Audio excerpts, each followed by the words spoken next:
Ang kwentong ito ay hango sa totoong buhay. Karanasan ito ni Aling Banay. Taong 1964. Dinggel, Iloilo.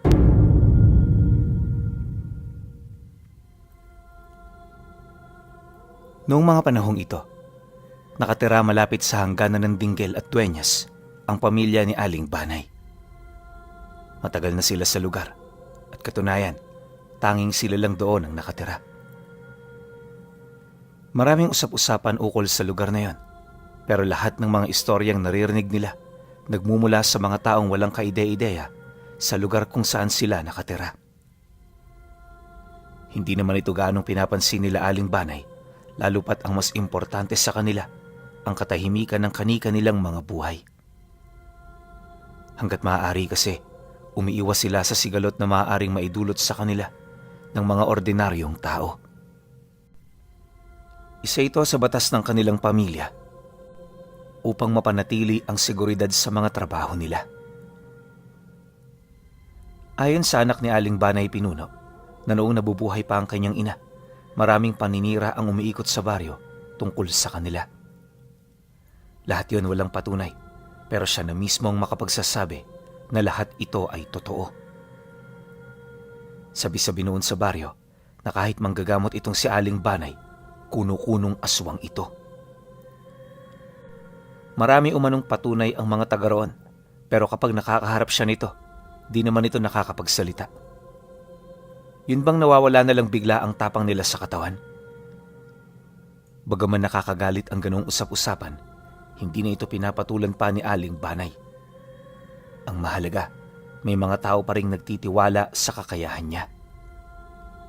Ang kaso lang, ilang taon nang lumipas pagkatapos pumutok ng paninirang yon, dito na unti-unting dumalang ang kanyang mga parokyano. Karamihan sa mga naging sagot nito, hindi na praktikal na tumungo pa sa kanya para magpagamot. Dagdag pa ng mga ito, meron ng manggagamot sa baryo na halos kasing galing lang din naman niya. Nang marinig naman ni Aling Banay ang sinabi ng mga ito, nagkaroon siya ng interes sa albularyong yon. Hindi niya kasi mawari kung papaano sila naging magkapantay, gayong napakatagal na niya sa larangan ng panggagamot. Pagtatapat pa ng anak niya na, kahit hindi niya sabihin, alam na alam nito na naiinggit siya. Likas na sa katauhan ni Aling Banay ang pagiging inggitera, kaya kapag may nababalitaan siyang taong nakakalamang sa kanya, pinupuntahan niya ito para kumprontahin. Sa pamamagitan ng ganoong gawain, makukumpirma niya kung talagang mas malakas nga ito ng di hamak sa kanya. At sa oras na malaman niyang hindi yun totoo, tatantanan na rin niya ito, pero kapag naramdaman niyang malakas nga ito sa kanya, hahanap siya ng paraan para yon ay mapabagsak. Masama man ito sa paningin ng kanyang pamilya, alam niyang tanging ito lamang ang paraan para mapanatili ang kanyang posisyon sa kanilang lipunan. Dahil sa ganun niyang pag-uugali, agad niyang sinimula ng paghahanap sa sinasabing albularyo ng mga taong minsan niyang naging parokyano. Kahit wala siyang pakay sa baryo, isinama niya ang panganay niyang anak para tumungo roon. Ang palusot niya sa kanyang asawa, may bibilhin lang siya kahit wala naman silang kapera-pera. Di naman siya noon pinapakialaman ng kanyang kinakasama, lalo pat abala rin ito sa kanyang trabaho. Basta ba'y hindi mapapahamak si Aling Banay, wala itong problema para sa kanya. Nabanggit din ng matanda Pinuno na sa kanilang mag-asawa ang kinakasama ni Aling Banay ang nag-iisang taong pinahihintulutan niyang mas maging malakas kesa sa kanya. Taliwas din sa kanyang abilidad, hindi ito nagtatanga ng aral ng panggagamot, bagkus nakatuon ang abilidad nito sa purong kadiliman. Malayo din ito sa lahi ng mga aswang, pero kumakain ito ng karne ng tao. Ayon pa kay Aling Banay, na ang asawa niyang yon ay nagtataglay ng purong kadiliman. Kahit ang mga karga niya, wala roong panama sa kadahilan ng di hamak na mas malakas ang saklaw ng abilidad nito. Ngunit sa kabila ng ganun itong kakayahan, Hindi ito gaanong nakikialam sa mga sigalot na may kinalaman sa mga ordinaryong tao. Mas pinipili rin itong mabuhay ng tahimik sa kanilang bahay dahil tapos na ang panahon ng pakikipagdigma nito sa kanyang mga katunggali. Kumbaga, retirado na ang asawa niyang yon, kaya mas nakatuon na ito sa paghahanap ng kanyang tagapaghalili, kabilang sa mga tinitingnan nitong magmamana ng abilidad niya ay yung panganay niyang anak at ang sumunod dito. Yung mga nakababata kasi nitong anak, purong mga babae na, kaya hindi ito maaaring magtanga ng ganoong kapangyarihan. At dahil sa ganoon itong ginagawa, literal na wala itong oras na umatupag sa mga problema ng kanyang asawa. 3 araw ang lumipas ng pabalik-balik ni Aling Banay sa baryo. Dito na ito napansin ng kinakasama niya. Kinagabihan noong mismong araw na yon, matapos ang kanilang hapunan, mahinahon naman siya nitong kinumpronta. Bing, napapadalas ata ang pagbaba mo ng baryo ah. Ano ang atin? Alam kong hindi ka magkakaganyan kung wala kang hinahanap. Bungad na wika nito sa kanya. Nang marinig naman ni Aling Banay ang sinabi nito, napasipat lang naman siya sa kanyang panganay na anak, habang paiwas na sumasagot sa kanyang asawa ng, "Wala naman akong pakay doon, Dong. May mga binibili lang kami ng mga anak mo, tapos namamasyal na rin. Alam mo naman, tumatanda na tayo. Kailangan din nating maglakad-lakad paminsan-minsan." Siguraduhin mo lang yan, Bing. Kilala ko ang ugali mo, lalo na kapag nasasakta ng pamilya natin. Basta mag-ingat lang kayo. Masyado nang mapanganib ang panahon ngayon. Matapos naman itong makapagsalita, agad naman itong tumayo. Pag-alis nito sa hapagkainan, dito na niya niligpit ang kanilang mga pinagkainan. Pagsapit ng 10:00 ng gabi, kasama ang anak niyang may bitbit na kaning baboy, pinuntahan nila ang isang abandonadong bahay, di kalayuan sa kanila. Ang lugar na yon pinuno, kulungan ng mga albularyong matagal nang dinukot ni Aling Banay. Ginawa niya ito para mabawasan ang mga katulad niyang nanggagamot sa lugar ng dinggil. Hindi naman tutol ang asawa niya sa ganoong gawain, lalo pat ang palaging prioridad nito ay ang kanyang kaligayahan. Para mabuhay naman ang mga nakakulong na albularyo, kaning baboy ang pinapakain niya sa mga ito. Kapag umaga, tubig lang ang inilalagay niya para hindi ito maubusan ng lakas. Nabanggit din ni Aling Banay na mag-iisang taon na ang pagkakakulong ng mga albularyong yon. Dagdag pa niya na, dati nasa 6 na piraso pa ang mga ito. Yun nga lang namatay yung 4, kaya 2 na lang ang natira. Kalunos-lunos man ang kalagayan ng mga taong yon, hindi siya nakaramdam ng anumang awa. Ang tingin niya kasi sa mga ito, mga kaaway na dapat parusahan. Matapos naman nila itong abutan ng pagkain, agad naman silang bumalik sa bahay. Pagsarado nila ng pinto, rinig na rinig nila ang sigaw ng pagmamakaawa ng dalawa. Inbang parang gusto na nilang matuldukan ang kalbaryo ng buhay nila. Ngunit sa kasamaang palad, hindi ito pinahintulutan ni Aling Banay. Ang nais niya kasing mangyari, habang buhay na magdusa ang mga ito. Hangad din niyang talikuran ng mga taong yon ang kanilang paniniwala nang sa gayoy kapag namatay sila, dire-diretso silang tutungo sa impyerno. Kinabukasan, kagaya ng ginawa nila noong nagdaang araw, muli silang bumaba ng baryo para hanapin ang albularyo. Ilang araw na kasi itong mailap sa kanila na para bang pinagtataguan siya nito. Akala ni Aling Banay, ganun ulit ang mangyayari. Pero pagdating niya sa sentro, nakasalubong nila ang mga taong galing sa bahay nito. Katatapos lang nitong manggamot, kaya dali-dali niyang sinenyasan ng kanyang anak na tanungin kung saan ito pumunta. Hanggat maaari, umiiwas din siya sa mga ito, lalo pat kilala niya itong dating nagpapagamot sa kanya. Pagtanong naman rito ng anak niya, agad nitong itinuro ang bahay ng manggagamot. Malapit lang ito sa sentro, kaya naman dali-dali na nila itong pinuntahan. Ilang minuto pa ang lumipas. Nang marating na nila ang itinuturong bahay, dito nila nakita ang isang matandang lalaki na nasa edad 70 anyos na. Abalang-abala ito sa panggagamot, kaya hindi sila nito kaagad napansin. Nang masipat naman ito ni Aling Banay, dahan-dahan naman yung naglakad papalapit. Nang marating niya ang parte ng bakod, tinitigan niya ng maigi ang matanda hanggang sa magpang-abot na ang kanilang paningin. Pagtitigan nilang dalawa, napansin niyang dahan-dahan naman itong lumapit sa kanya. Marahil napansin na ng matandang yon ang kanyang karga. Magandang umaga sa'yo. Ano ang kailangan mo? May hinahong tanong ng albularyo. Nang marinig naman ito ni Aling Banay, napangiti lang naman siya habang sumasagot dito ng, Wala naman, napadaan lang. Marami ka palang pasyente rito. Siguro napakahusay mo. Dahil sa kanyang sinabi, dito na nagsimula ang interesante nilang pag-uusap. Ang kaso hindi rin naman yung nagtagal dahil sa dami ng ginagawa ng albularyo. Ilang minuto pa ang lumipas. Nang makapagpaalam na ito sa kanya, agad naman silang umalis ng anak niya. Akala nung matandang manggagamot, yun na ang huli nilang pagkikita ni Aling Banay. Pero ang hindi niya alam, ito pa lamang pala ang simula sa kadahilanang nung magkausap sila.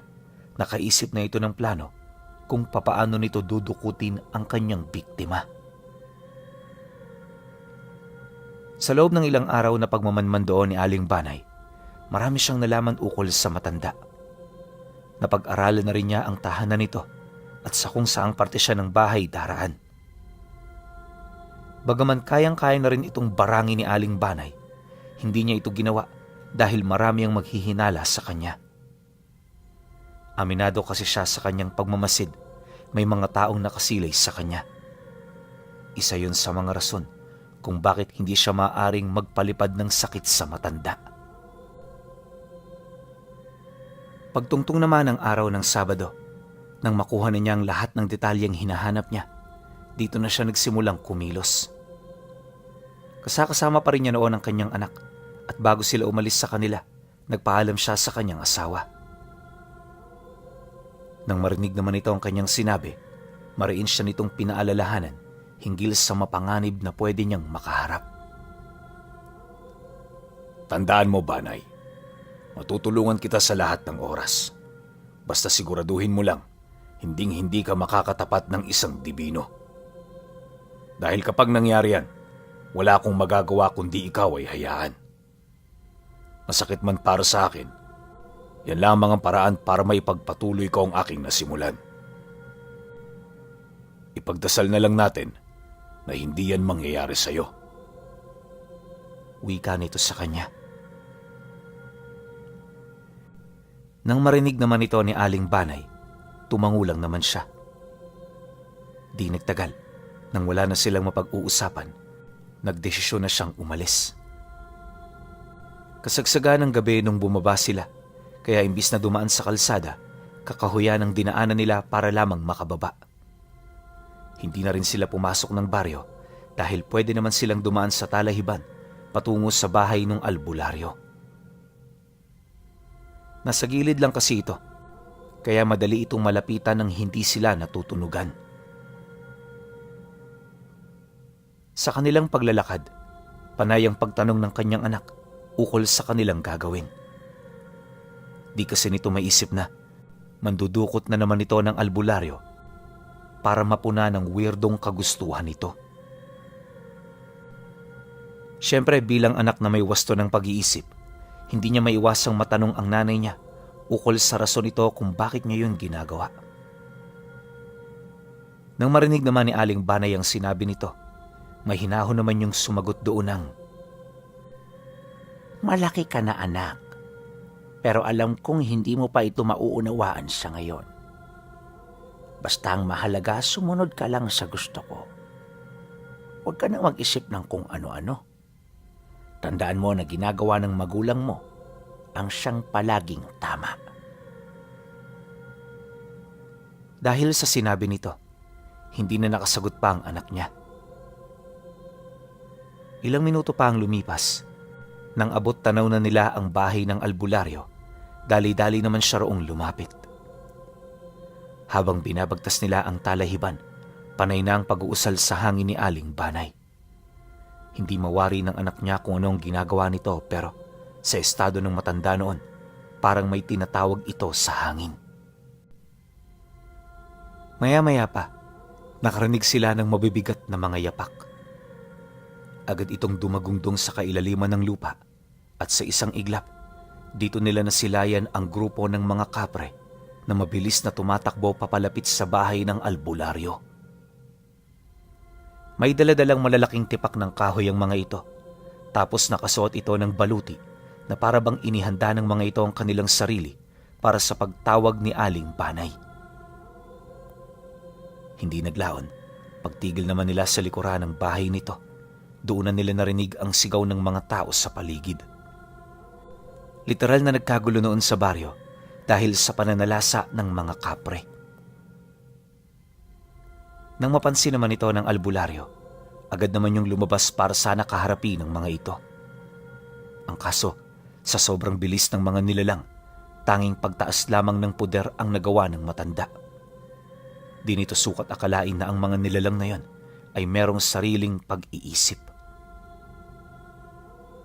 Nang makuha naman ng mga ito ang albularyo, agad nila itong inilagay sa isang sisidlan na gawa sa balat ng puno. Tinalian nila ang pinakabutas nito bago nila ito kaladkarin papalayo.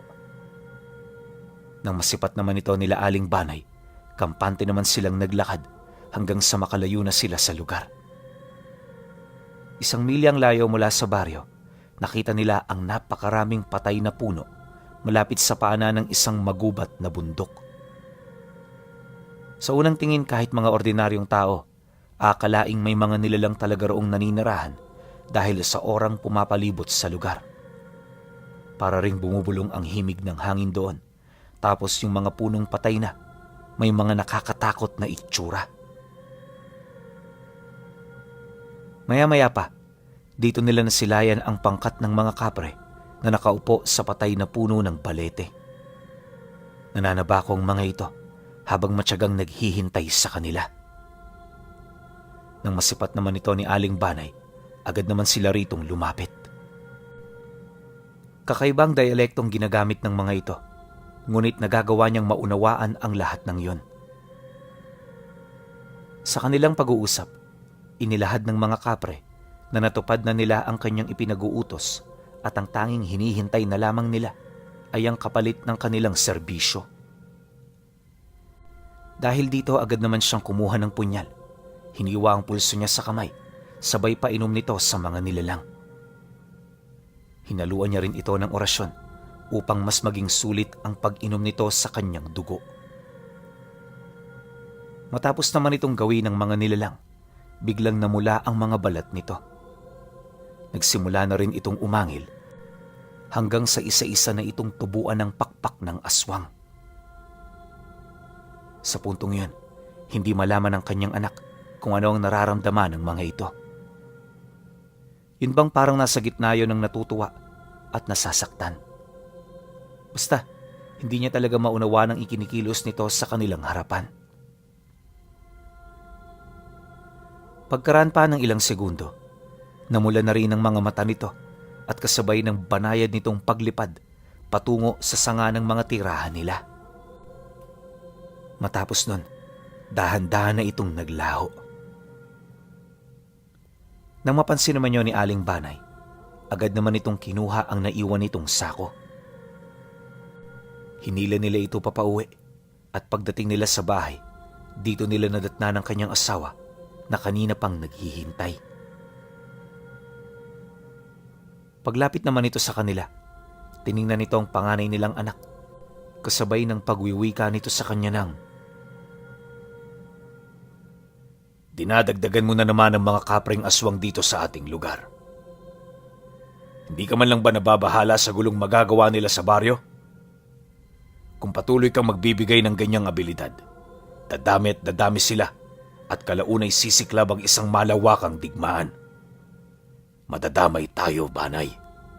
At ang mas malala pa, maaaring hindi na rin tayo makalabas ng buhay.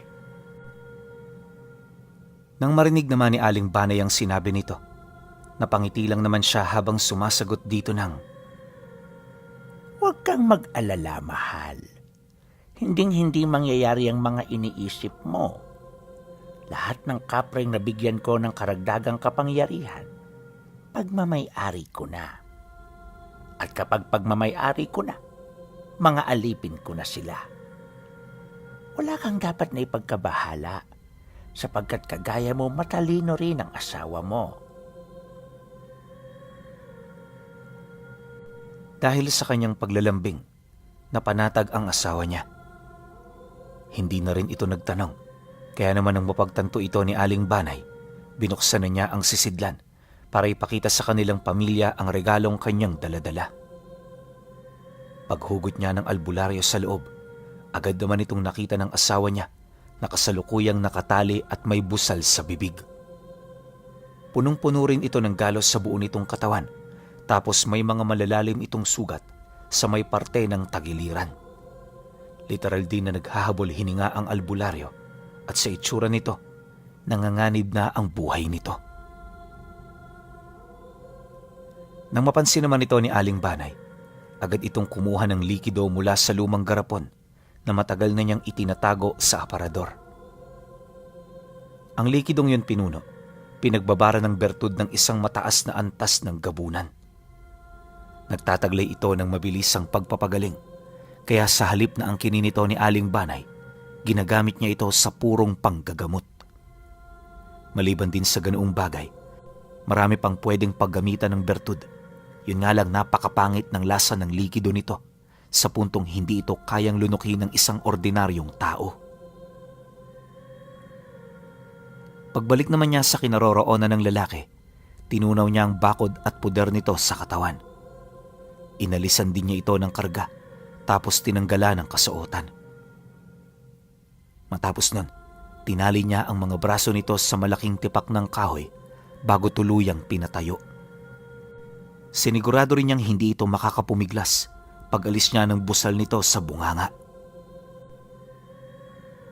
Maya-maya pa, pagharap naman nila ng albularyo, pilit naman itong nagsalita kahit hinang-hina ito. Sinasabi ko na nga ba, may kakaiba sa'yo. Nung una tayong magkita, ramdam kong nagbabalat kayo ka lang bilang katulad namin. Ngayon, pinakita mo na rin ang iyong totoong anyo. Nang marinig naman ni Aling Banay ang sinabi nito, bigla naman niyong ngumisi. Nakakaloko ang pagtawa niya sa albularyo na para bang wala na itong magagawa. Ang kaso lang bago niya ito matalian sa leeg, may sinabi ito sa kanya na tumatak sa isip ng asawa niya. Dibinong tiyuhin ko. Siya rin ang maestro ko. At kapag nalaman niyang nawawala ako, hindi kayo makakatakas. Mapapatay niyo nga ako, pero hindi rin kayo magtatagal. Dahil sa sinabi nito, agad itong sinapak at tinigalpo ni Aling Banay. Dali-dali niya itong binusalan sa bibig at sa halip na painumin ng langis, hindi niya na yun tinulungan. Kahit nasa panganib ang kalagayan nito, dinala niya ito sa kanyang kulungan. Akala niya kasi makakaligtas ito hanggang sa susunod na gabi, pero nagkamali siya.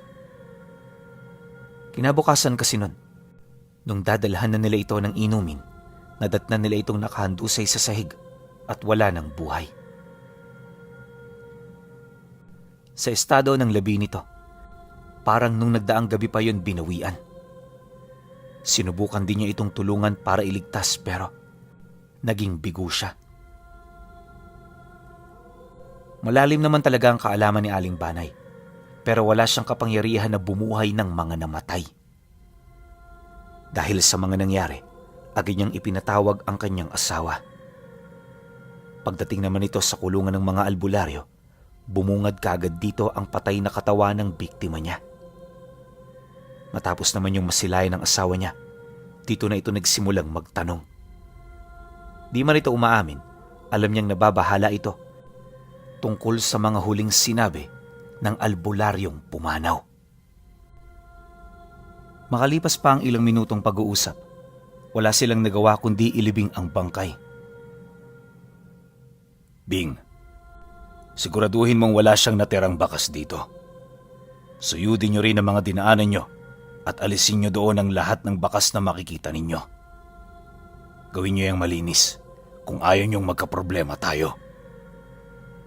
Paalala ng asawa niya. Nang marinig naman niya ang sinabi nito, tumangulang naman siya. Sa loob ng 2 araw, wala siyang pinagkaabalahan kundi ang paglilinis sa lahat ng naiwang bakas.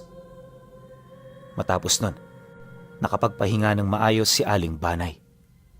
Yung anak naman niya, inutusan niyang magmasid sa baryo upang malaman kung ano roon ang pinag-uusapan ng mga tao. Umabot din ng 1 linggo ang pagmamasid nito bago ito bumalik sa kanila. At kagaya ng inasahan, walang napansing kakaiba ang anak niya. Ngunit pagkaraan lang ng 1 buwan, nakabalita sila ng pagdating ng isang matandang lalaki sa lugar na yon. Base sa mga nakakita, nasa edad 90 anyos ang matanda. Wala itong kasama at pagdating nito sa baryo, agad itong nanggamot sa mga taong naroon. Milagroso ang matanda, gawa ng walang sakit na hindi nito kayang gamutin. Malapit din ito sa tao at lahat ng nakakakita sa kanya natutuwa. Dumaan pa ang mga araw matapos ang pagdating nito na puno ng kasiyahan ng baryo. Dahil dito, nagdesisyon si Aling Banay na bumaba para tiktikan ito. Inakala niya kasing na taon lang ang pagdating ng matanda, ngunit lingid sa kanyang kaalaman na yun na pala ang dibinong tinutukoy ng albularyong pinatay nila. Noong una hindi siya nakaramdam ng kaba, pero nung makita niya na ito, naramdaman niyang parang kumalas saglit ang kanyang kaluluwa sa kanyang katawan. Kahit malayo ang matanda, ramdam na ramdam niya ang nag-uumapaw nitong presensya. Alam ni Aling Banay na hindi basta-basta ang taong yon, kaya hindi na siya nangahaspang lumapit. Sumagi kasi sa isip niya na mamamatay siya kung lalapitan niya ito. Dahil sa ganoong pangyayari, agad niyang inutusan ng anak niya na umalis. Pag-uwi nila, inilahad niya sa kanyang asawa ang mga napansin niya. Nang marinig naman ito ang kanyang sinabi, halos hindi ito makapagsalita. Sa halip di na pag-usapan nila ang tungkol dito, inutusan siya nito na tawagin ang mga kapreng pagmamay-ari niya.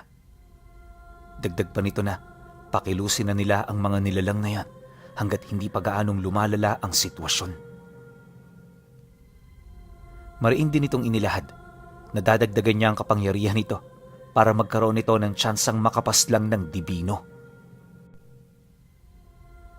Sa paglalim ng gabi, nagkumpula na ang mga kapreng aswang sa labas ng bahay.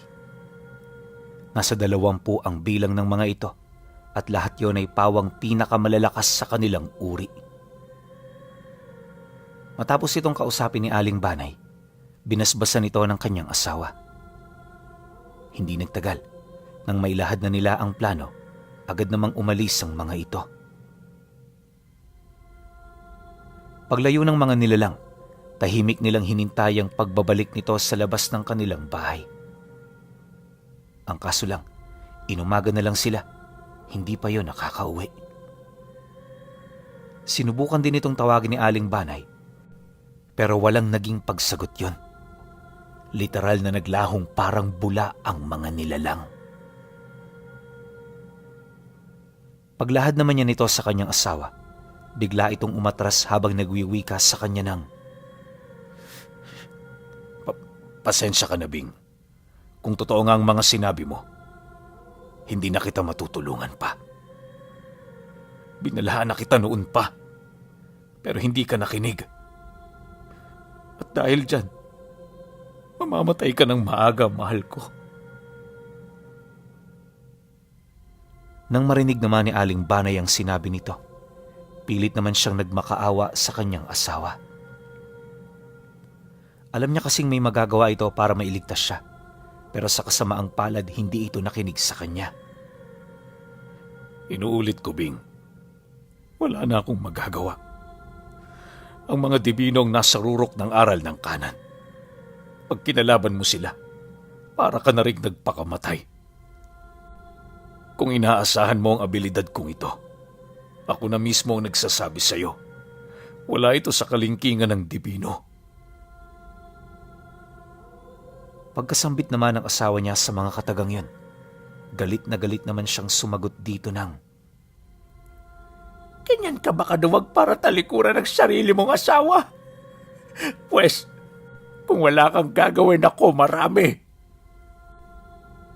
Matapos naman niya itong mailahad, dali-dali siyang pumasok sa loob ng bahay. Ininom niya ang bertud ng gabunan at pagkatapos nito halos masiraan na siya ng bait. Ang kapangyarihan ng bato nanood sa kanyang kaluluwa sa puntong hindi na niya alam ang gagawin niya. Kinaumagahan, nagpa siya itong pumunta ng baryo kasama ang kanyang anak. Galit na galit itong pumunta roon at kahit sinong pumigil hindi na niya pinakinggan. Bagaman nag-aalala ang panganay niyang anak, wala itong lakas ng loob para sumalansang sa mga nais niya. Nang marating nila ang baryo, naghintay sila hanggang gabi bago sinalakay ang tinutuluyan ng dibino. Ngunit nang gawin na ito ni Aling Banay, hindi man lang ito tumagal ng 1 minuto sa harap ng dibinong albularyo. Lingid sa kanyang kaalaman, isang malakas na kumbatero ang dibino. Nang magkaharap pa lang sila, parang lobong may singaw ang kanyang mga karga. Unti-unti itong nawala ng bisa hanggang sa manghina ang buo niyang katawan. Isang tigalpo lang din ang kinakailangan nitong gawin para lamang alisin sa kanyang katawan ang kanyang buhay. Pagbagsak naman niya sa lupa, agad nanigas ang kanyang katawan hanggang sa tuluyan itong maagnas. Yung dibino naman, naiwang nakatingin sa panganay niyang anak. Paglapit nito rito, inutusan nito ang bata na dalhin siya sa kanilang tahanan. Sumunod naman siya, ngunit pagdating nila roon, wala doon ang tatay niya. 3 buwan itong nagtago at nagpakita lamang ito nung nakaalis na ang dibino. Ngayong pangkasalukuyan, kahit dekada-dekada na ang lumipas, hindi pa rin nakakalimutan ng anak niya ang nangyari sa kanya noong minsang may aksidente silang nakalaban na isang dibinong kombatedor.